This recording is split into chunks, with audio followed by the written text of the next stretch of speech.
Hi, All right. how are you? Not too bad. How Just are you? stressed. How are you finding quarantine? Well, you're still working, aren't you? Oh yeah, I'm still there. That's not so bad then. I don't know, it's boring. So what's going on? We have a night out today, a bit more services this week. They sent me to do a couple of deliveries when normally you just do trunks and that. Proper, like, I didn't come home from like Wednesday till back till Friday. I wasn't happy, like. Yeah, I imagine. Although sometimes I go through waves. I'm keeping busy with doing all these interviews and stuff, but sometimes I'm like, man, I wish that I had a job to go to or something. It's kind of hard to kind of keep a routine going, you know what I mean? Oh, and listen. It's a bit of a thankless job, and it's how to call it, quite antisocial to be honest. You're in a cab on your own most of the time, so Yeah. yeah, not rosy. Well, anyway, enough about all that stuff. Let's talk about the good stuff. Go ahead. Where do we begin? Well, tell me, how did this whole journey start for you? What do you mean, boxing in general or like going pro? Boxing, yeah. Oh, basically, well, I was at my average tried to get him when I was a bit younger, but I wasn't, I didn't really have the rapport at the gym when he focused to. But then one of my mates, like there, not a screen called John Reynolds, he kind of got me into it through school and that. And once I went in there, I kind of took to the coaches straight away, and it was kind of no looking back after that. I think it was about a week before I turned 15. It's interesting. I always like to ask it how boxers got like the first day. Was it like a family member? Was it a friend? Was it their own interest? It's always very interesting to see how people started out on Yeah. these journeys, you know. And then what was it for you? You know, how long did you start before you decided that you wanted to compete or Um, he kept me in the gym about a year or something like that before they first got me out. But the first lad that I boxed ended up stopping him, and I think it was like the second round or something like that. I think I stopped about seven when I was an amateur. Like, I haven't stopped very much since I've been pro. Like, but there's a few things that I've maybe turned away from that probably need to re-implement back into my training. well, an interesting point that you bring up there because it's a topic of conversation, the amateur to pro, because it's very common we see very successful amateurs in the game and they turn pro and then they don't do as well as they done at amateur and it's that kind of like conversation of why hasn't that happened and what are the reasons why they done well at amateur and it hasn't crossed over in the transition. What would you say it is?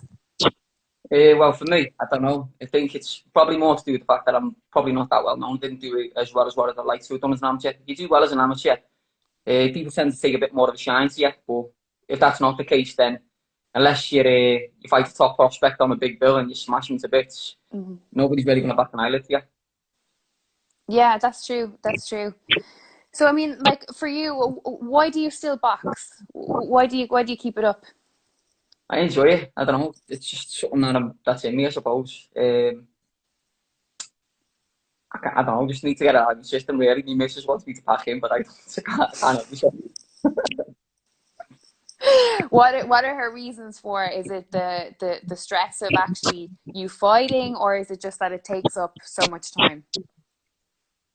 I think it's a lot to do with the time side of things. She wants us to be able to like settle down and not to have to be so stringent with the way I have to do me things and whatever else. It does take a bit of time away from the kids, so I do try to incorporate a little bit of it where and when I can. What in terms of the fighting aspect of it, you know, where do you kind of where does the adrenaline or the want to the love for it, I suppose, come in for you? Is it actually in the ring or is it kind of in the build up to, you know, getting it the fight announced and the training and everything that goes into kind of putting the fight together? I mean, it's a bit different for me because obviously I'm an away fighter, so I have to Mm. stay ready all the time just in case. But if you're a home fighter, then yeah, the build up's great. I mean, sometimes it can be a little bit Groundhog Day type thing, but when you change things up, you implement new things and you bring new people in and that here and there, then it's good. Don't get me wrong. I mean, I've stayed with the same team like Hmm. throughout since it's turned over. I mean, I did originally sign with somebody else, but it didn't really take off. So I got advised else, to go down a different route and maybe sign with somebody else. And well, I think it's a bit of a better fit, if I'm being honest. I'm So happy with it. talk us through the kind of, I suppose, the terminology of being an away fighter, because obviously to the casual fan or to somebody that, you know, doesn't really know too much about boxing, a lot of them I don't think understands, you know, that what goes into being an away fighter and sort of the kind of legacy, I suppose, that's in it. Well, difference being is like a lot of these home fighters, especially if they've got a good following and they've got these sort of support in the background, like sponsors and whatnot, helping them out. They tend to focus on it on a bit more of a permanent basis than more likely. Whereas I've still got to work a day job, run around after my family, and still trying for training and everything else, and it's not always possible. So do you think that's what the contributing factor would say in the success of or not getting the win is that you've got all these other different factors that are No, no. See, as the away fighter, I mean, to a certain extent, you kind of expected to lose. I mean, nobody's ever asked me to throw a fight, and I wouldn't anyway, because that's not in me. That's not something I do. Some lads, they're happy to have a bit of a go, put on a bit of a good show and make sure they're going to get a call up for another fight the following week. Whereas for me, no, I'm not about that. I always want to win. so this might seem like an unusual question. For someone that has lost and maybe lost on the trot, Yeah. why I'll be honest with you. it has to take a lot of like I don't know what the word is for it, but you see so commonly high level elite athletes and they get one loss, two loss, three losses, and then they just can't do it anymore because the pain of the loss is too great. Why is it different for you? I don't know, because I know sometimes on at least 5 occasions off the top of my head, morally I know that I won them fights, but it's just because I was the away fight that I didn't get it. And I've even had the managers of some of the lads that I've fought came on and say, I thought you nicked that day. It's just how it's bittersweet. I mean, to get a win as an away fighter, you've got to win every round by a landslide. Drop them a couple of times, you get to keep 8 rounds. So the only surefire way to take it out of the judge's hands is if you clean the kid out. And the only time it gets scored by a judge is when it's a title fight. So it's guaranteed it's going to be the referee's fault in the fight. And they're usually in the promoter's pocket. So, for instance, I mean, when I boxed my first Sky fight when I fought Sean McGoldrick, a lot of people said that I'd done enough, or maybe more than enough to deserve that, but the referee took 2 points off me in the 5th round, and that kind of took it away from me. But after that, I struggled to get matched. I think I had 3 lads pull out on me. 1 lad couldn't do his tickets. Another lad, his manager had an heart attack, so the show got cancelled. Another little kid offered me a 6 rounder for 4 rounds money, and I said, no, you want 6, you pay for 6. So it didn't happen. And then after that, even though I got offered a different fight elsewhere 2 weeks prior, I got offered it again. First time I got offered, the manager came out, said, he's too experienced for you. And then he rang me up 2 weeks later because I'd had loads of cry-offs and all that. And it was building up to Christmas. At the time, I was self-employed. I wasn't getting a lot of work. I was a bit skint. And he goes, what are you doing? He said, what are you weighing now? I goes, I'm 9'10", bear in mind, a fight between 8'10" and about 9'2", 9'4" at the most. And he goes, you reckon you'll be able to do 9'6" tomorrow night? And he goes, what's the crack then, Steve? And he goes, you're for Green tomorrow night live on Sky Sports against who goes, Jamal Yafai. I said, you told me 2 weeks ago you didn't want that one. He's too experienced in that. Bear in mind, at the time, he was number 3 in Britain and number 32 in the world or something like that. And I go, for and then what's the crack? He said, the Italian lads who's meant to box, he's failed the medical or something like that, and they need a last minute replacement. He wanted me originally anyway, so yeah. But he goes, what was the money was decided back? I'm not going to lie to you. He's here around, he goes, it was meant to be 8, but we banged it down to 6 for you. I was like, oh, then what's the crash? I was in Costco just about to get me shopping and that. And he goes, 4.5 grand. As soon as he said that, I just went, happy Christmas, Steve. I went to Pure Gym, took the £3 off, and then I jumped the train up the next day to go and have it. Yeah. I just thought, yeah, you know what, I'm on the bones in my house here. I could do with a few bots here, so the kids over Christmas. Go on, then.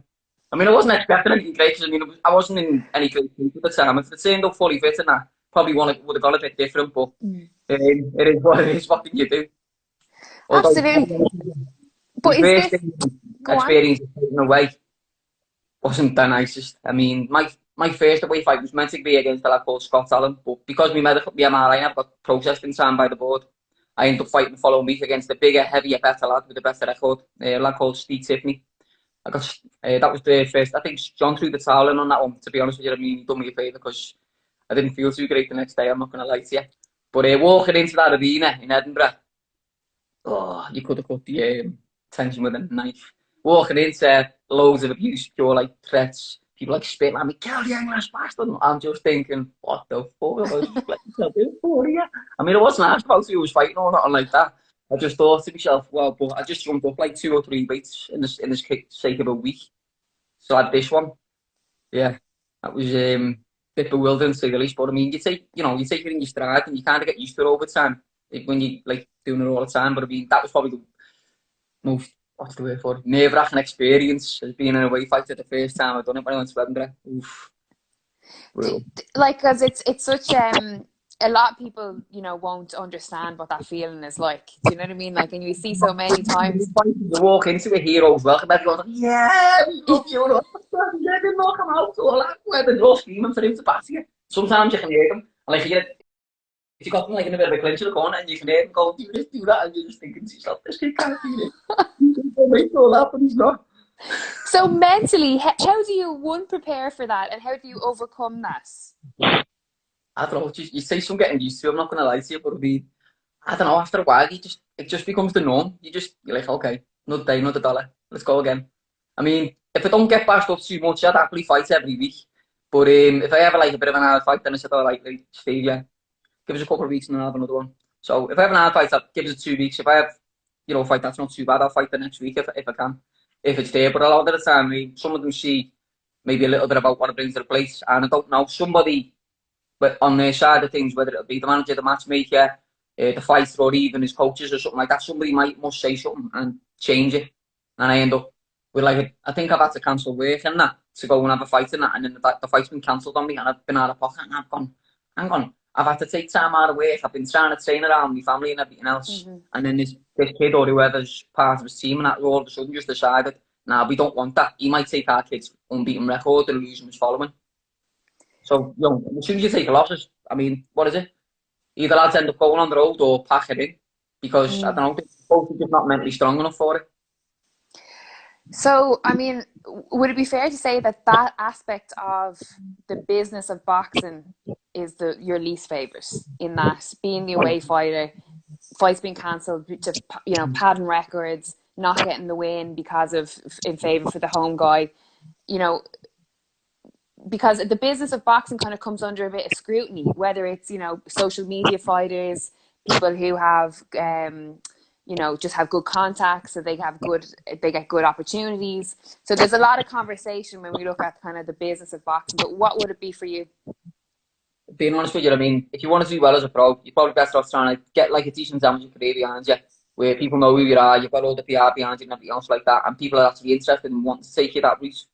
Like, people want to sign you and stuff like that. But if you haven't done well as an amateur, the only way you're going to get noticed, really, is if you fight a top prospect on a big bill and you proper smash him. I mean, for instance, Sam Egginson, he was a bit of an away fighter, and then all of a sudden, he beat Frankie Gavin. But it wasn't just the fact that he beat him, it's in the fashion that he done it.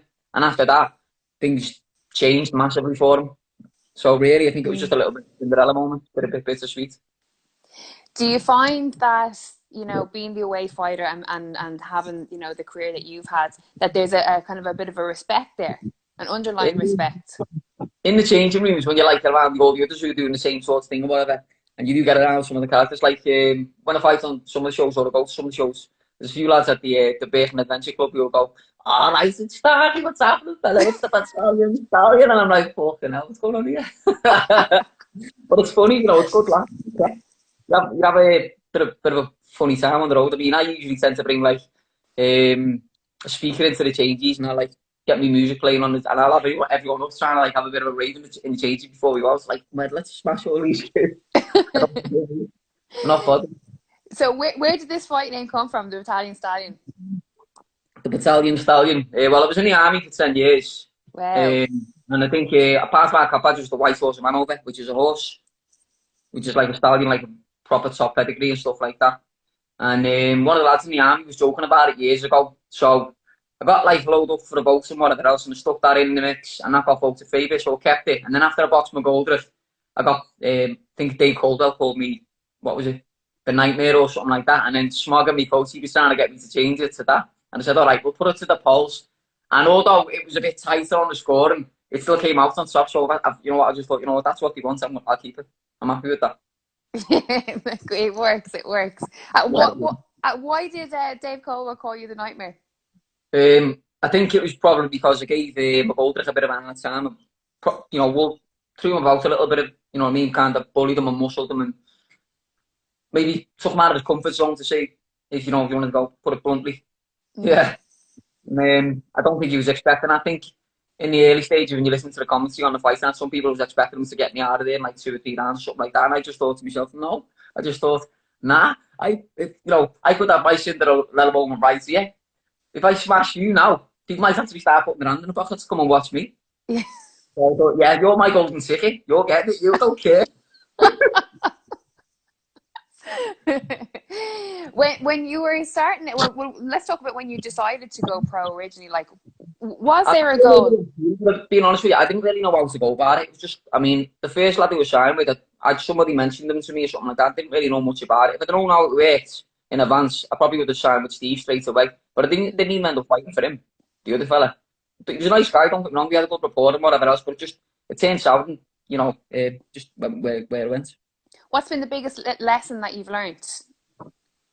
Let me think. Stay ready, because if you don't, it'll bite you on the ass. Break that down for me. What do you mean when you say stay ready? Well, as an away fighter, you can get the phone call any time with the drop of a hat. Although your motivation, like, what was it? When I started going on the road and that, and after I had my Boulder fight and I had all them people crying off and whatever, I was ticking over, but I wasn't watching my weight and wasn't really as focused or as disciplined on me training and my diet as what I should have been. Because I was just thinking to myself, well, nobody wants to fight me. Everybody's pulling out. I just had drop out after drop out after drop out after. And I'm just like, you know what? I'm not going to get a fight here. What is the point? You know what I mean? I mean, that came just in time, really, just before Christmas, so I couldn't have people. I don't know. It's like the last fight that I had to be the week before. I was out watching a script with the missus in town, and we went out and had a drink and whatever else. And that played a bit of a factor in the fight the following week. Yeah, I bet. I wouldn't mind. I mean, it was a kid that I'd fought twice in the amateurs, and I beat him on both occasions. But you know, I think the lack of discipline and the fact that I just turned up out of shape, that's probably what let me down more than anything. But I can't take nothing away from him. At the end of the day, you know, he was made up that he got the win and what else. Some fair play to him. I mean, you know, he was prepared. But at the same time, I got 2 days' notice for that. And he trained like 8 or 10 weeks to fight for an area title, only for his opponent to pull out with because he was ill. I mean, I don't know what with or what had gone on and whatever else, but, you know, these things happen. It's one of them. Is it a bit of a thankless sport? Yeah and no. I mean, in the changes when you're around everybody, you've got all that laugh and the crack and rapport sound. But I mean, for the casual fans and that, they just think, oh yeah, he's just a journeyman. He's got all these losses on his record, these shit him and whatever else. And I don't know. I know myself. I mean, you can tell by the look on a kid's face if you put on a good show and you feel as though you're good enough to beat him and that. And even me coach, you said, put your hands up, yeah, you got this, and you go, and then all of a sudden you give the decision and you give it to the other kid, and you're thinking to yourself, what have I got to do? I mean, I think.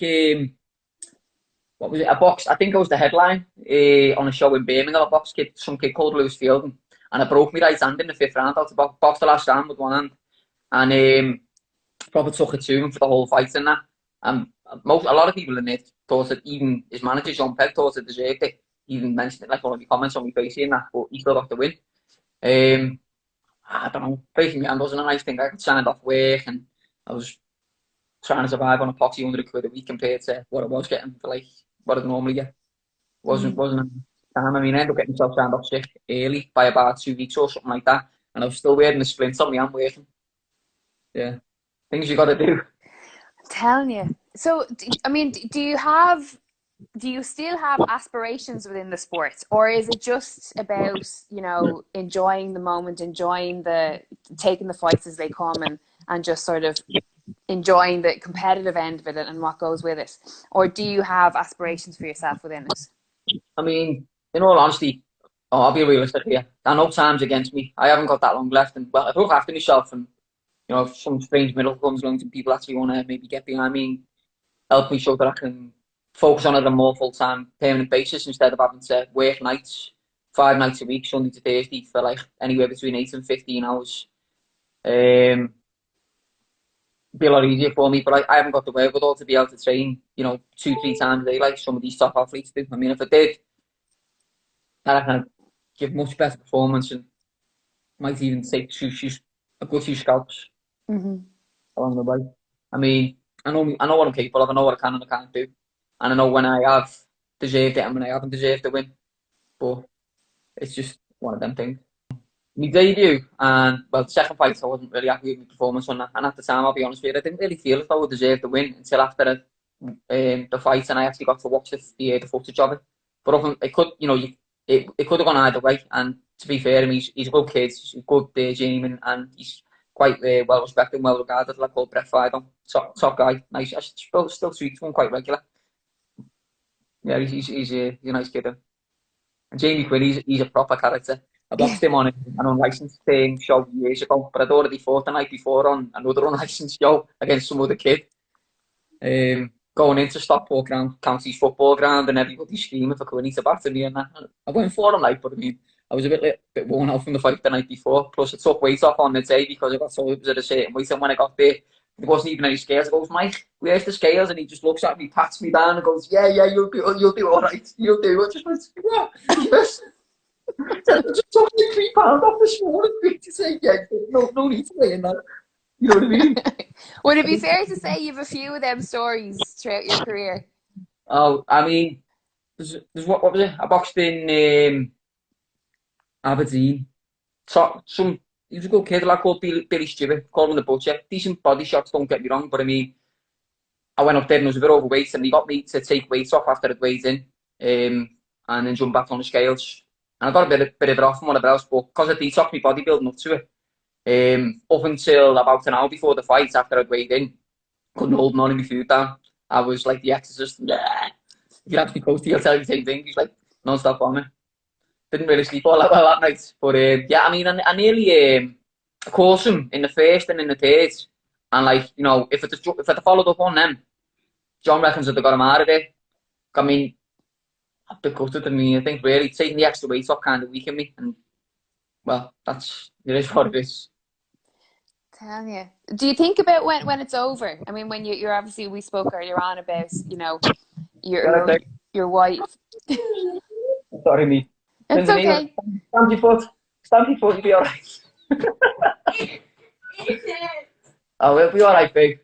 The youngest. Popping into the kitchen. The dog's not trying to jump up on me. You've got a little chihuahua here rattling around my feet. No way. Do you know, we were obviously talking at the start where you were saying about your better half, what we say is saying, she wants you to pack it in. Do you think about that time? Don't get me wrong, she's got her reasons for it. Because there's like things that have gone on behind the scenes that have had conflicting factors, but at the same time, it means a bit bittersweet because there's been things that have gone on over the years that maybe have affected us on I don't know, psychologically in the build up to fights. Because I mean, you don't know what's going on in people's personal lives, and I've gone into fights where, the lights have been on, but nobody's really been at home. I mean, it's not been there because you've got stuff going on that's like prop stressing you out, and you can't really focus on what you do. Mm-hmm. Do you worry about when, the day does come where you do decide to hang up your gloves? Do you worry that there'll be sort of, how would I say, almost like a gap or something missing in your life? Yeah, because I mean, I've been doing this for such a long time, and I've still got the love for it. I mean, unfortunately, by the time catches up, you can't do it forever. But I mean, right now, I'm taking this opportunity whilst we've got this COVID going on and we haven't got any shows and no fights to look forward to, nothing like that. Most of the other lads are like starting to just fill the faces and pile it on. Like, well, you know what? I'm not going to be doing nothing anytime soon. But I'm just seeing it as a reason. Well, I might be away from everyone and I can't train with people and whatever else. But I've arranged a few things where I've got facilities where I can go and train. So when the time comes, I'm open to being like, decent Nick when all this ends and put on, hopefully pull off a bit of a upset. Well, we were looking now. I mean, obviously Eddie Hearn has come out in the last week or two with the big shows that he's announced, and doing it in like Matchroom headquarters out in the back garden. He's a funny guy. When I first met him on the box older, he picked me up at the airport, and I showed him like my little ring walk, and that's so he could like listen to like I had like Reg Metal song playing and that when I walk out to fight in the early days with like a load of like what was it? There's a bit of Al Pacino there off Any Given Sunday. And then it had like the end of the Remembrance poem or something like that, and then it kicks into the Kingo song and that. And then when I was walking out my first couple of fights, all the lads to be singing it when I was walking into the ring, and makes the hair stand up on your back of your neck. It's because I mean the last intercompany officers we had in 2005 before we got amalgamated with two other regiments, the King's Own Border and the Queen's Lancashire. The lads were on the stage with skeleton suits on, and they playing the drums with like a luminous orange and green drumsticks and all that. And you had there was a guy with bagpipes on the balcony and all that, and everyone started singing a song and blowing a bugle, and everyone, the gym was just like, wow. You know, it was like an end of an era sort of thing, because that was like the last we were ever going to be known as the King's Regiments, and now the Duke Lancasters since we got amalgamated in 06. Amazing. But yeah, What a story. that was special. So we won like 5 out of the 9 weights, and I coached some of the lads that end up winning them as well. I went between the own fights, I was coaching the other lads. So what you're in the car telling Eddie this, is it? Yeah, no, this is when I was boxing for the army, doing like the you know, you have interregimental boxing before you go in the army. Yeah, I was actually on the team. I was a 3-time novice combat services champion before I left the army, and then I boxed for I was with St. Teresa's originally with Mick and Joe McVeigh, Danny Redden and Paul Allen, who was still speak to quite regular. He actually came up to come and watch me on a day or two's notice. Steve showed me away with me. He's like, out of his own pocket to come and watch me, as well as a lad called Lee Edwards and a couple of his mates from the QLR came to watch me in my last fight and that. I only give them like a day or two's notice. They drove up there. I managed to get square the tickets for them anyway, with Steve sorting me out. And yeah, it was nice. I mean, I could hear them, but you know, you kind of like have to face it out when you're fighting, don't you? So when you were in the yeah, it's not a voice, I don't think, is it? So when you were in the army, were you based over here? Like, what was it was 10 years you spent in the army, right? Yeah. I was based in Bowland Barracks in Castle Garrison originally, and then we ended up in Episcopal in Cyprus. And then when I was boxing for the army, it was in Aldershot, and then we ended up in Wheaton Barracks, which is between Preston and Blackpool in the end, before I got out. But I mean, in the build-up to me getting out, a lot of tragic things have happened over the years. I mean, I think it was Christmas 2012, 2nd of December. I'm on guard. He put me on weekend guards Friday and Sunday because I was getting out the army. So all the lads were on rear party and that, we were just getting hammered on duties to like stag on camp. That's an army term, but yeah. And I get a phone. Well, it wasn't a phone call because at the time I wasn't really speaking to me man and Zab. We fell out over one thing or another. And my man tried to ring me, and I blanked the call on it. And then I got my missus rang me, and I said, "What's up?" She said, "Jamie's gone." I said, "What do you mean?" And apparently they've been shot outside my man's house. Wow. Yeah, 7 shots and 6 went in him. One in the face, one in the back of the head, and he brought the breast off into his chest to make sure. And 4 days later, we had to go to the Royal, me, my dad, and my twin brother Dean, to go and identify his body. And I had an unlicensed fight in Wigan a few days after that. Stopped the kid. But that was kind of like a tribute to me to that one. I didn't go under Ricky Starkey or the Battalion Stallion then. You laugh what I was getting called out. The guy, a fella called Mike Armstrong, or Mike Morris, he goes under. He used to be a former super featherweight British champion, by the way. And one of his shows on, and I boxed this kid and I stopped him. It was, yeah, it was mad. But that's a massive testament to your character that you were able to do that in that time. I mean, don't get me wrong, I'm not going to take nothing away from that. He's bigger and heavier than me, but I think he was a bit intimidated because he did a little bit about me before we even got into the fight, so I think he was a bit nervous, but at the same time, he didn't seem all that experienced. It was a bit like I was getting in with somebody that hadn't really had all that much training or preparation. Do you feel that boxing has helped you? I felt a little bit hard-ass. Weight-wise, it was hard-ass him being hard-ass for me because I was giving away a few stone. But for experience, I was hard-ass on him because I knew what he was doing, and he didn't really seem as though he had the same sort of pedigree that I had previously. Do you feel that boxing has somewhat given you a release in terms of being able to deal with the kind of exterior things that have gone on, like that with your brother and things that have gone on in your life? Do you find that through boxing you're able to use it as sort of like an event almost? Yeah, I love it, man. I mean, it gives me something to focus on, take my mind off things. I mean, sometimes it's hard to battle your demons and what's going on in your mind, what's going on in your life and that. I mean, there's been one of my fights, the only time I actually got properly cleaned out. I was having some issues in my personal life, and I wouldn't mind. I won the first couple of rounds, smashed the kid's nose, and if he wouldn't have caught me, his nose was pissing like a tap, and he probably would have got pulled out, but then I got caught, and I jumped up, and I didn't give myself enough time to recover from the shot, and then whilst I was still a bit dazed, and he let me guard down a little bit, he just finished me off. But fair play to the lad. I mean, he stopped boxing since then. He's had to stop because of various medical problems that he's had in his personal life. But well, he actually tried to calm the crowd down. They're all like, yeah, because he just got me and whatever else. And he's like, he jumps up on the ropes and goes, like, out of respect, trying to get them to quieten down. You know what I mean? Because he just felt as though it was a bit tight. Because they're all like buzzing. Then I just got clean. But the first couple of rounds, up until I got caught, I was winning comfortably and quite happily. Yeah. I mean, I started him a few months before as well, and we'd done like 6, and I wasn't fully fit at the time and that.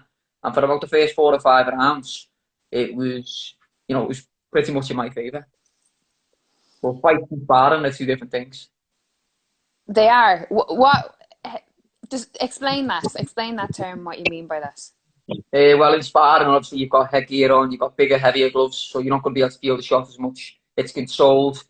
You get told when you can and can't ease off and things like that.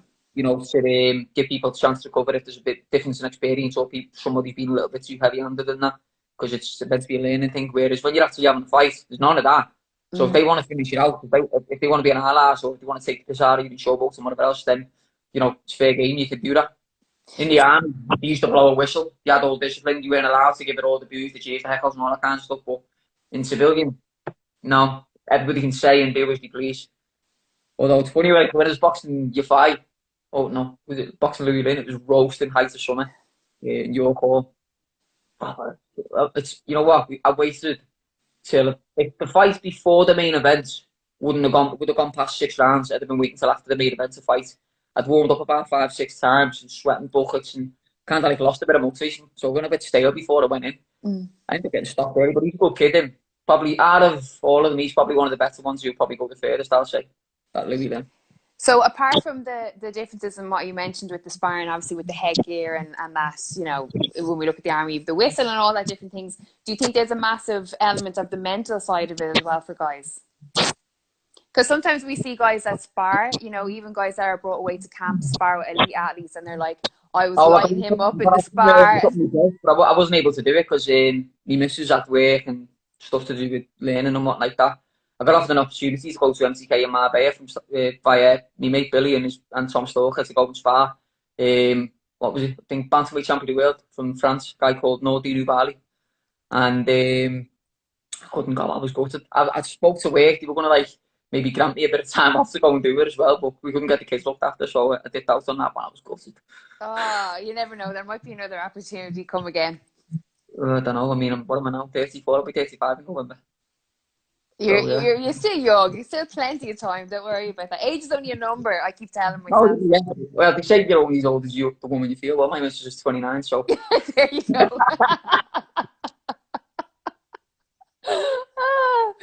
Well, while we were talking, everyone that's watching gets an opportunity to put in their questions that they might want to ask you. So I'm just gonna pop in and see. So Starkey ABC has asked to ask you about the away kit for the McGoldrick fight. Oh yeah. Well, on the day of the fight, I had a pair of black trunks that I got off me mate Chris Fair. He runs Pro-Am Boxing. So he's actually selling gear now if anybody wants any posted and that. Have a look on Pro-Am on your Facebook and that. Top quality gear, a lot cheaper than most of the top brands and that. I mean, I've been using his stuff for years. Some stuff I get at a discount, some stuff I get a few freebies here and there. He's decent bloke, decent kits, and if anybody's after anything, I'd recommend it highly. Probably as good as, if not better than some of the top gear, if I'm being honest. Good stuff. Right. Shane, so yeah, we were... tell me about the kiss. Oh, funny. So we go to like a JJ... I've actually got... This is to get the jacket off her, actually. If you look at the back. Oh, no way. What is that? What have you got with that? Yeah, so we bought this in there, like a JB or a JD or a JJBs or something like that in the town in Belfast. And then we went to some stand. He was doing baby gear, like pros and grows and Moses baskets and things like that. Yeah. But he was doing a little bit of embroidery in that as well. So my gear was all plain black with nothing on it and that. So he gave him this and he gave me shorts. And he said, yeah, come back in about an hour. And so he stuck the ABC on the leg and obviously on the back of this for us. And that was my fight kit going in. No way. And that was on the day of the fight. Brilliant, Yeah. brilliant. Let's have a look here. Sean McCarthy has asked, what's your favorite fight that you've watched, Ricky? What, modern or more recent? Whatever you feel. Favorite I'll say fight. Give Carl us two. An old Kawasaki school fight Lacey's and a new probably one. yeah. Kawasaki Lacey's probably one of the master classes. The Gassi Reward, Mm. Shana, they were great. They were great them. But there's so many. I mean, right now, people who I'm probably keeping a close eye on because you know they're really entertaining. Probably the likes of Lomachenko and Mm. Yefimo Lopez. Oh, very good. And what about more closer to home? British fighters, UK fighters. Obviously, a lad who boxed there, Lulin. Mm. He's looking good, and I reckon he's going to do pretty well, to be honest. Who else? Sharon. Joe Cavanagh a good kid. He trains at Frankie's gym, which bad him a few times. He's a nice lad as well. And he made Dave Farrell, although he was unfortunate in his last fight. But he's a banger. Good So, stuff. you know, he's dusting himself off, he's sorting himself out, and hopefully he'll come back stronger when he's out again. Absolutely. Let's have a look here. Derek has asked, what's your favorite venue that you've boxed at? Well, your hall's a good venue, I'm not going to lie. But for me, personally, I don't know, the Victoria Warehouse is good, but it's got to be, even though it's only a small old venue as well, it's not brilliant. But I've boxed in about at least 3 times. Wigan. Robin Park because it's where I had my debut and my second fight, and then when I boxed Omar Dusari, and only because I got a point. If I wouldn't have got a point took off, I'd have won that. So that's the best one, best memory. Yeah, but I mean, experience-wise, probably shot boxing with Goldrick and Belfast. But then when I walked out to the ring after I had the fight and that, some fella goes to me, he goes, "You just got beat off a good Irish kid there." I said, "He's not Irish, he's fucking Welsh." Brilliant.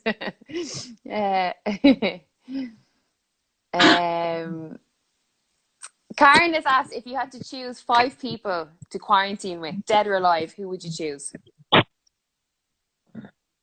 I don't know, it depends on what reasons, really. Well, this question gets asked quite a bit on these lives. So it's kind of like old boxers, actors, musicians. Who would you want at your table? I don't know. I mean, if it was something to do with women and you know fantasy type thing and that, we're not going that down that route. You know what I mean? Although I'm pretty sure that has to be interested in that one. But fighters wise, I mean, probably dead or alive, does it matter? Doesn't matter. Yeah, Ali would probably be one of them, definitely, without a doubt. Maybe Sweet Pig, Mm. he was special. Probably arguably one of the best. Maybe Sugar Ray Robinson. Ruben Carter. He's recently passed as well, hasn't he? Mm-hmm. I don't mean something. I think. Top of my head. Fifth one. I don't know. An hard one. I don't know. That's an hard one. Well, those four are good. They're good ones. A good conversation there. Right, let's take one more here. I'll have Shane Airy as well because he's a scouser and the next Kingo. Well, So someone has just, the drill son has just asked, who do you think is the best current boxer out of Liverpool? current right now. Who I think's going to be big? Lad who sparred, who beat the kids, who have just fought, who I beat twice in the amateurs. Nicky Ball. He'll do well. He can bang, and he's not soft. I mean, ever since that fight, I think every fight that he's had since then, he's consecutively stopped all of them. No way, really. We'll have to keep an eye on him. Good advice. Yeah, Nicky Ball, some of them red. Very, very last question here, and then I can let you go enjoy the rest of your Saturday night. But Shania has asked, what has been the best advice that you have been given in your career, and who was it by?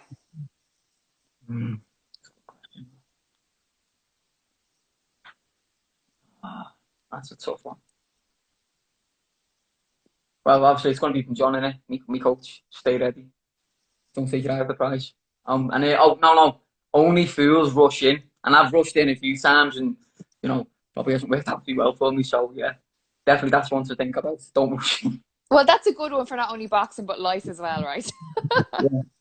Think about it, assess it, look at it from the wider picture, and then everything will come together. You know what I mean? You'll see everything, who's doing what, where, and then all of a sudden it will come together, and you're like, right, okay, I'm glad I sat back and assessed it first, because now I know the score. You see all the snakes are. That's very good. That is very good advice. We'll take that one on. Well, thank you very much. Yeah, babe. Oh, she's passing me a plate. She just finished the tea.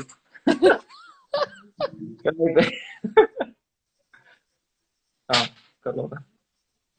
What are you doing, babe? Where you going? You'll come over. You say hello. Come say hi. Oh, it's my youngest. Say hello, Aurora. Hello. Hi, What's your name? Aurora. Oh, that's a gorgeous name. Are you having fun? I'm trying to get up here as well now. Bring them all in. Oh, look at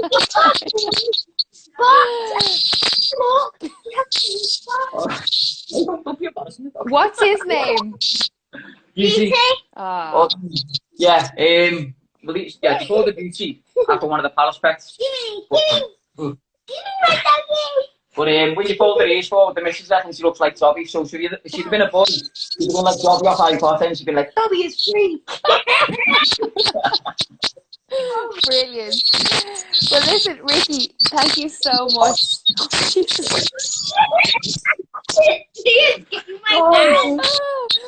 Thank you so much for taking the time. Oh, it's mad, it's mad. Thank you so much for taking the time. I really appreciate it. That was a great chat. No problem. I could, you know what? Probably could have gone for longer, but I mean, I don't know. Didn't really like put anything to side. Like I said, I was going to do like a few little notes and whatever else. Didn't bother with that. Just like kind of went with the flow, sort of thing. Yeah, well, it was really good. Thank you very much. I really appreciate it. You're welcome. My Have a nice day. thing. You too. Speak to you soon. Bye bye.